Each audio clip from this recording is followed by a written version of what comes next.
Puji Tuhan. Haleluya.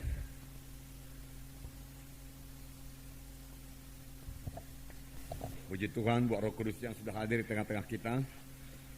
Dan kita boleh berharap, boleh beriman banyak perkara. Kalau memang Roh Kudus hadir di tengah-tengah kita. Amin, saudara. Di mana ada Roh Tuhan sudah ada kebebasan.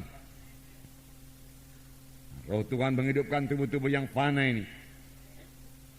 Tubuh kita yang fana. Roh Kudus ada dalam saudara, Roh Kudus ada dalam saya. Roh Kudus tidak tinggal diam, saudara. Roh Kudus menjamah tubuh saudara, Roh Kudus menjamah tubuh saya. Sehingga segenap anggota tubuh saya berfungsi dengan baik. Anggota tubuh saudara berfungsi dengan baik. Karena Roh Kudus tinggal dalam saudara.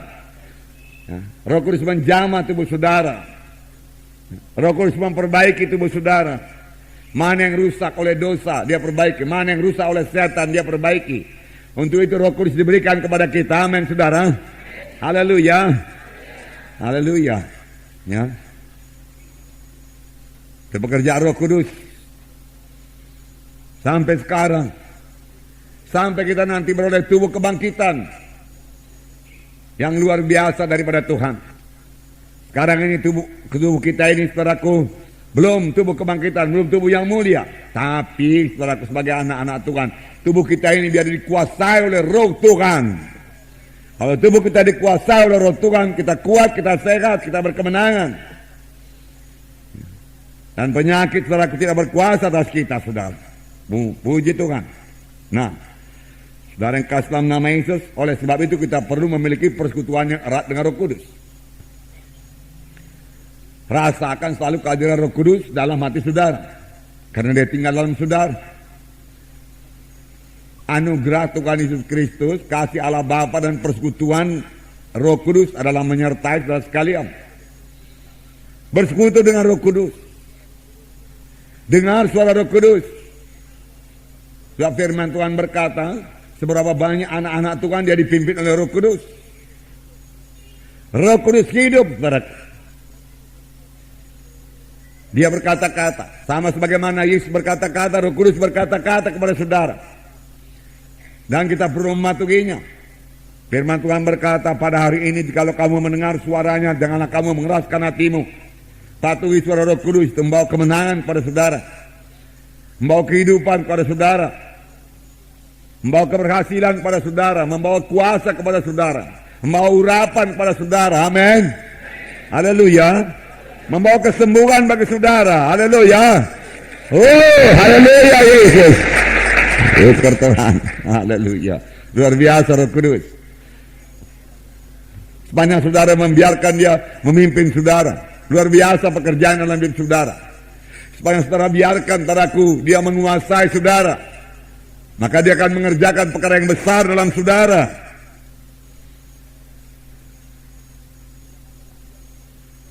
Sebab ada lagi yang lain yang bisa menguasai manusia ini. Ada lagi yang lain yang bisa menguasai anak-anak Tuhan yang sudah lahir baru. Saudara bertanya apakah itu? Daging. Itu sebabnya duniawi. Itu sebabnya ada yang dinamakan Kristen daging, Kristen duniawi. Kristen hidup dalam kehendak daging. Kristen yang dikuasai duniawi. Ya. Orang duniawi memikirkan hal-hal yang dari dunia ini. Tentunya orang rohani memikirkan perkara-perkara rohani. Jadi kita bisa mencek diri kita dan mau berubah. Saudaraku, apakah kita dalam roh? Kalau kita dalam roh, kita memikirkan perkara-perkara rohani. Dan itu membawa berkat yang besar kepada saudara sebagai pelayan-pelayan Tuhan. Ya, sebab tanpa saudaraku, Roh Kudus, saudaraku menyertai saudara, mengurapi saudara, bagaimana saudara bisa melayani saudaraku? Bukan oleh kuat, bukan oleh gagah, melainkan oleh Rohku juga. Not by might, not by power, but by my spirit, said the Lord. Haleluya. Oleh Roh Tuhan juga, saudaraku. Pada hari ini, jikalau kamu mendengar suaranya, janganlah kamu mengeraskan hatimu.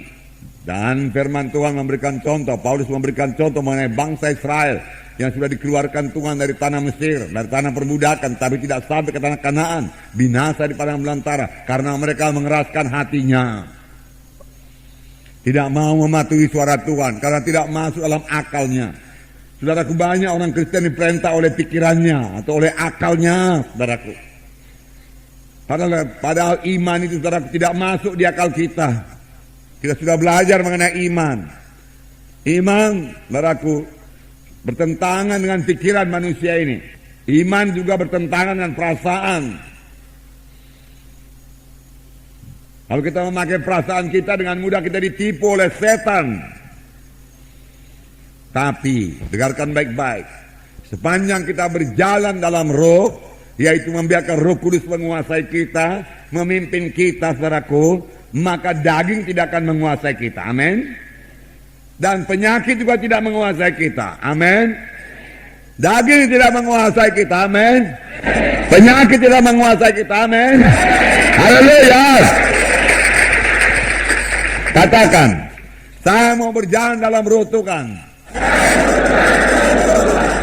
Maka perkara daging, kehendak daging tidak bisa menguasai saya. Juga penyakit tidak bisa menguasai saya. Haleluya. Haleluya Tuhan. Ya, firman Tuhan juga berkata, jika kamu hidup dalam daging, kamu akan mati kelak. Kamu akan mati kelak. Bertobat, jadilah orang rohani. Tetapi kalau dengan roh kamu mematikan perbuatan tubuh, maka kamu akan hidup. Saudaraku, saudara, dengan roh Tuhan yang bersatu dengan roh kita pada waktu kita lahir baru. Amin. Ya, sebelum kita lahir baru, roh kita mati, nggak bisa mengerti perkara rohani, nggak bisa menyambut Tuhan, saudaraku. Tapi sudah kita lahir baru, roh kita jadi hidup. Hidup roh saya, hidup roh saudara. Nah, roh Tuhan datang, saudaraku, itu dengan roh saudara untuk mengalahkan perkara daging, duniawi, mengalahkan penyakit. Itulah pekerjaan Roh Kudus. Tapi banyak anak-anak Tuhan tidak membiarkan Roh Kudus yang memimpinkan dia, saudaraku. Banyak anak-anak Tuhan masih dipimpin oleh pikirannya, perasaannya, saudaraku. Dagingnya, mana kehendak daging, dia laksanakan saja. Dengan mudah setan menipu dia. Minggu yang lalu kita dengar setan bisa berkata, kau sudah sakit kau lemah kau darah tinggi kau tumor. Nah, coba kau rasa itu. Ada bendolan-bendolan kan? Ada bendolan di sini, ada bendolan. Ya. Saudara, kalau kita terima suaranya, saudaraku, maka dia akan memperkuat cengkeramannya, tempelannya. Dia mulai menempelkan diri kepada kita. Lawan. Tidak bisa, katakan. Amin. Saudara sudah diajar mengusir setan. Usirkan roh setan satu lagi. Roh kanker namanya, roh tumor namanya. Sebab itu banyak sekali sekarang ya, menempel pada orang-orang dunia ini, Bapak. Tapi jangan sampai dia salah alamat pada anak-anak Tuhan. Kalau memang salah alamat, suratnya kembalikan. Itu bukan milik kita, milik orang lain. Kembalikan padanya. Demikian juga, saudaraku, penyakit bukan milik kita. Penyakit bukan milik anak-anak Tuhan. Tuhan menghendaki kita sehat. Perjanjian Tuhan kepada bangsa Israel, saudaraku, not one feeble person among them. Di antara 3 juta orang, tidak ada satu orang pun yang lemah di antara mereka itu. Semua sehat, semua kuat. Itulah bangsa pilihan Tuhan, saudaraku. 3 juta itu, saudaraku, lebih daripada penduduk kota Medan ini. Nggak ada satu yang sakit. Jadi kalau ada dokter di situ, saudaraku, nganggur aja. Nggak ada pasien dari pagi sampai sore. Ya. Saudara, begitu luar biasanya Tuhan kita itu, saudara.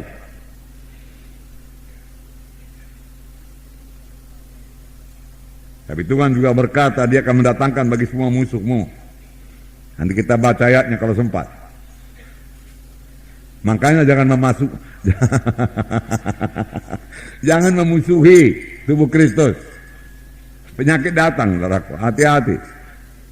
Kalau Roh Kudus menguasai tubuh kita, Roh Kudus menguasai pikiran kita, Roh Kudus menguasai perasaan kita, saudaraku, Roh Kudus menguasai jiwa kita, saudara, maka penyakit tidak berkuasa atas kita. Mengapa, saudaraku? Karena penyakit, saudaraku, hanya berkuasa atas tubuh dan atas jiwa, saudaraku. Makanya ada orang sakit pikiran, saudaraku. Makanya ada orang stres, frustrasi. Makanya ada orang, saudaraku, sakit di tubuhnya, saudaraku, ya, sakit kanker lah, sakit jantung lah, darah tinggi lah, segala macam, saudaraku. Tetapi, saudaraku, setan tidak bisa menjamah roh saya, roh saudara tidak bisa dijamahnya. Kalau roh yang sudah lahir baru itu kuat, berkuasa, apalagi dibaptis dengan roh Tuhan, saudaraku. Roh Tuhan memenuhkan saudara, kuat itu roh Tuhan itu. Tapi kerap kali roh Tuhan nggak dibiarkan bekerja.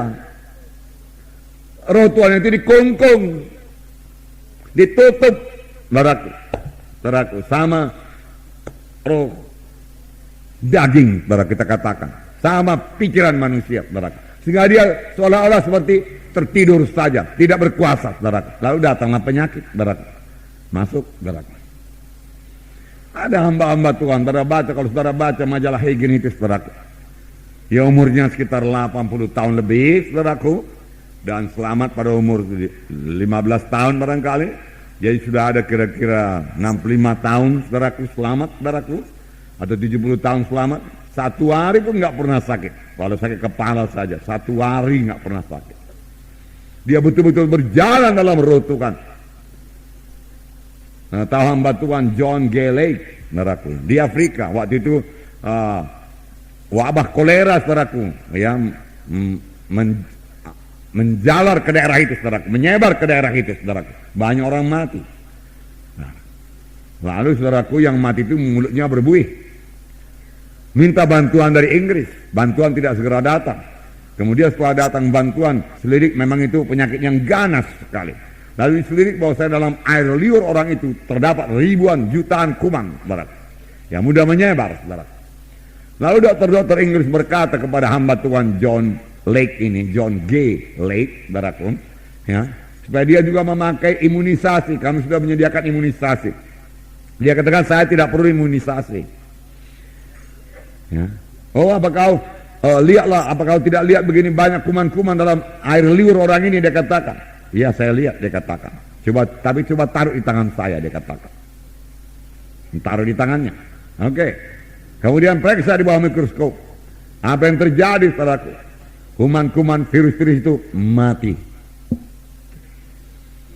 Tidak tahan di tubuh hamba Tuhan atau anak Tuhan yang penuh dengan Roh Kudus. Haleluya.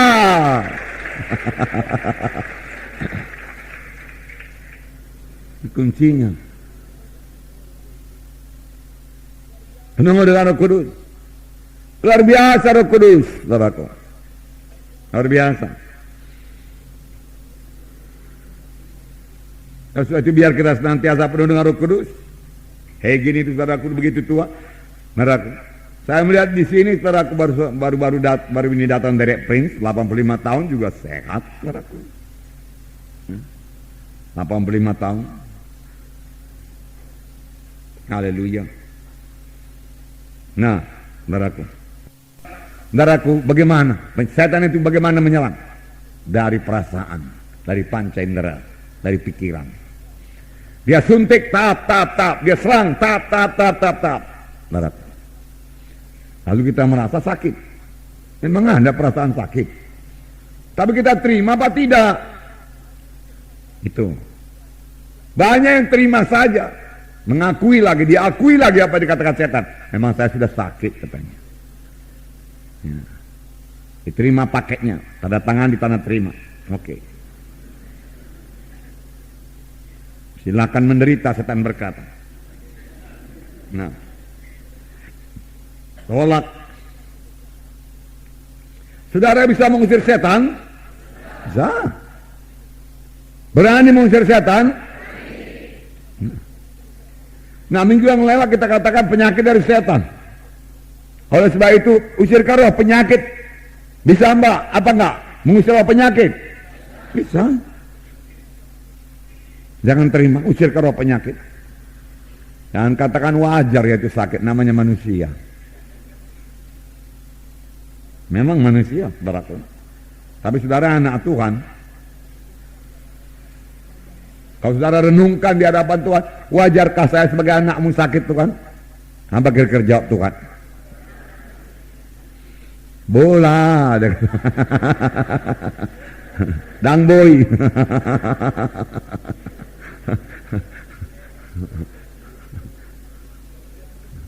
Tuhan sudah memberikan persediaan yang cukup bagi kita, saudaraku.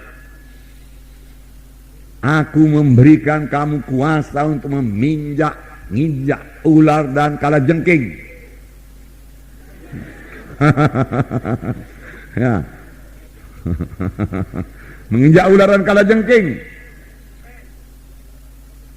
Dan menaklukkan semua kekuatan musuh. Dan tidak ada satu pun yang membahayakan kamu. Tidak ada satu pun yang memberi bahaya padamu. Haleluya. Tidak ada satu. Tidak ada satu memberi bahaya kepada saudara. Sepanjang saudara dalam roh Tuhan. Jangan pula ikuti upacaranya. Nah, kalau saudara ikuti upacaranya, terbukalah pintu sama setan. Datang dia menempel dia, saudara. Kalau setan yang menempel, enggak ada yang baik daripadanya. Namanya bu setan. Saudara. Makanya kalau orang tua marah kepada anaknya, setan katanya, saudara. Walaupun itu sangat salah. Jangan bilang anak kita setan, saudara. Ucapan itu bisa ditangkap setan. Merupakan jalan baginya, saudaraku, untuk menyiksa anak itu, saudara. Kasihan anak itu. Saudara mau anak saudara berhasil, berkati anak saudara. Berkati. Jangan sekali-kali mengucapkan kutuk kepada anak kita. Berkat, ucapkan berkat selalu. Dahulu kita belum mengerti firman Tuhan. Firman Tuhan berkata, kamu terjerat oleh perkataan mulutmu. Sekarang tidak lagi. Dia tidak mau terjerat lagi. Kita ucapkan perkataan yang baik bagi anak kita. Perkataan yang menang bagi anak kita.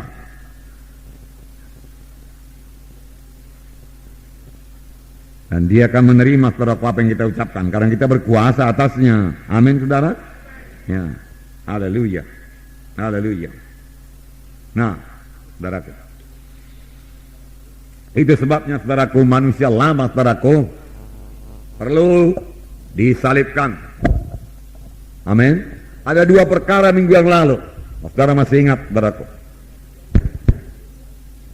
Satu, kita perlu membaharui pikiran kita. Dengan apa kita baharui?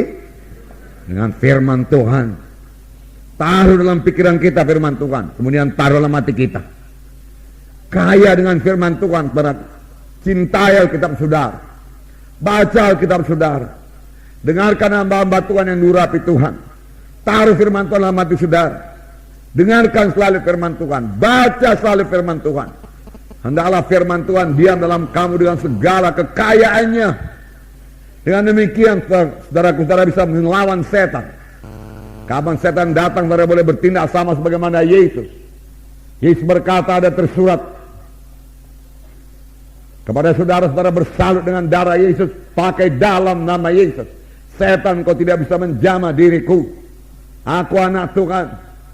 Aku disalut oleh darah Yesus. Penyakit kau tidak berkuasa atasku di dalam nama Yesus. Mari Roh Kudus kuasai diriku. Mari Roh Kudus hidupkan tubuhku. Semua anggota tubuhku berfungsi dengan baik. Pikiranku berfungsi dengan baik. Terang, jelas. Tidak pikun.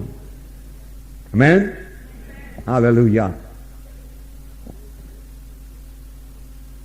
Baharui pikiran. Kemudian aku salibkan kehendak daging.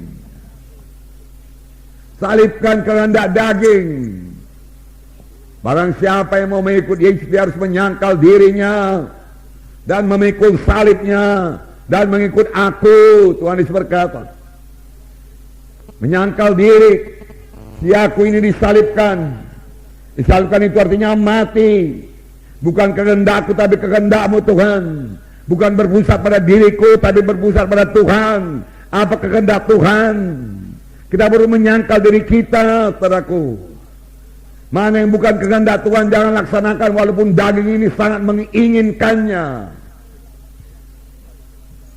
Saudara mau harapan Tuhan, mau kuasa Tuhan, jangan hidup dalam kehendak daging, hidup dalam roh. Amin, saudara. Haleluya. Haleluya. Nah, saudara yang kasih dalam nama Yesus. Jadi ada dua perkara. Ya, saya ulangi lagi, saudaraku. Ya, pikiran kita, pertama pikiran dibaharui dengan firman Tuhan, betul? Baharui dengan firman Tuhan, saudaraku. Manusia lama disalibkan. Ada beberapa, salah satu cara menyalibkan manusia lama yaitu dengan berdoa dalam Roh Kudus. Penuh dengan Roh Kudus dan berdoa dalam Roh Kudus. Berdoa dengan pimpinan Roh Kudus. Berdoa dengan memberikan Roh Kudus memimpin kita berdoa. Biasanya ini doa syafaat, berdoa pada orang lain. Saudaraku, itu mematikan, saudaraku, kehendak daging kita ini, karena kita mulai tidak mementingkan diri kita sendiri, kita mulai mengasihi orang lain sehingga kita berdoa bagi orang lain itu, saudaraku. Amin. Ya, itu doa syafaat. Kalau saudara mau doa syafaat saudara didengarkan Tuhan dan dijawab Tuhan, saudara harus lebih dahulu mengasihi orang itu, mengasihi Tuhan, mengasihi maksud Tuhan, saudaraku, supaya jadi dalam orang itu, saudaraku. Ayatnya saudaraku sudah kita baca waktu itu, saudaraku, dalam buku Efesus, saya ulangi Efesus 6:18, dikatakan dalam segala doa dan permohonan berdoalah setiap waktu dalam roh dan berjaga-jagalah dalam doamu itu dengan permohonan yang tak putus-putusnya untuk segala orang kudus. Kalau manusia tidak bisa melaksanakan ini, saudaraku, hanya Roh Kudus yang bisa melaksanakannya. Bagaimana saudara berdoa tidak putus-putusnya? Bagaimana saudara berjaga-jaga senantiasa dalam doa saudara? Permohonan tak putus-putusnya untuk segala orang kudus, untuk hamba-hamba Tuhan, untuk pelayan-pelayan Tuhan, untuk anak-anak Tuhan, dalam kelompok sel saudara. Tapi ke dalam firman Tuhan, saudaraku, ya dikatakan kalau jiwa-jiwa mau bertambah, saudaraku, maka Sion harus bergumul dalam pergumulan rohani. Ketika Sion bergumul, maka lahirlah anak-anaknya. Saudara mau jiwa-jiwa bertambah dalam kelompok sel saudara, saudara berdoa buat keselamatan jiwa-jiwa. Dengan doa yang dipimpin Roh Kudus, dengan doa yang sungguh-sungguh kepada Tuhan. Saudara mau jiwa-jiwa berubah, bertambah-tambah dewasa. Paulus berkata, ya, aku merasakan lagi sakit beranak untuk mendewasakan kamu, supaya rupa Kristus jadi padamu. Jadi untuk mendewasakan jiwa-jiwa juga perlu doa. Doa. Oleh sebab itu firman Tuhan berkata, berdoa senantiasa. Roh Kudus boleh berdoa senantiasa dalam kita. Biarkan dia berdoa, kita mendengar. Amin. Kita mengaminkan, saudaraku. Sehingga kita juga dalam roh berdoa. Amin. Ya. Begitu baiknya Roh Kudus, saudaraku, dalam Judas, saudaraku. Sudah kita baca itu. 1 Yohanes, 2 Yohanes, 3 Yohanes, Judas. Ayat 20. Akan tetapi kamu, saudara-saudaraku yang kekasih, bangunkanlah dirimu sendiri di atas dasar imanmu yang paling suci, dan berdoalah dalam Roh Kudus. Berdoalah dalam Roh Kudus. Roh Kudus mau memimpin saudara dalam doa. Betul, haleluya. Betul. Tetapi juga Roh Kudus mau berdoa melalui saudara, seturut dengan kehendak Tuhan. Karena Roma 8 berkata 26-27, kita tidak tahu apa yang harus kita doakan, tapi Roh Kudus itu berdoa melalui kita dengan keluh kesah yang tidak terkatakan, dan Allah Bapa mengetahui maksud roh itu. Amin. Ya. Biarkan Roh Kudus berdoa melalui saudara. Saudara lihat hasilnya jauh lebih besar daripada saudara berdoa dengan akal saudara. Biarkan Roh Kudus, menyerah kepada Roh Kudus. Aku tidak tahu Roh Kudus apa harus kudoakan. Biarlah engkau berdoa melalui Roh Kudus. Saudara, dalam menyediakan firman Tuhan, aku tidak tahu Roh Kudus apa harus kusampaikan. Tapi engkau mengetahui apa kebutuhan jiwa-jiwa. Roh Kudus, tolong saya Roh Kudus. Aku tidak tahu bagaimana berkhotbah pantasnya Roh Kudus. Roh Kudus, engkau mengurapi firman-Mu, engkau membubuhkan firman mulutku dalam hatiku. Bersandar pada Roh Kudus. Tapi jangan pula tanpa persediaan. Siapkan diri saudara. Kadang-kadang salah mengandalkan Roh Kudus. Dia mengandalkan Roh Kudus, tapi miskin kali daripada firman Tuhan. Roh Kudus hanya bicara, mari berikan firman Tuhan, mana kesembuhan. Saudara harus menyusut sendiri. Nah, barak. Minggu yang lalu kita katakan juga penyakit adalah perkara rohani. Katakan, penyakit adalah perkara rohani. Karena penyakit berasal daripada roh setan. Ya. Roh. Jadi saudaraku, penyakit itu perkara roh. Perkara roh yang menempel, perkara roh yang menaruhkan, yang apa namanya itu? Ya. Yang menaruhkan bibit penyakit, saudaraku. Harus itu usirkan roh penyakit.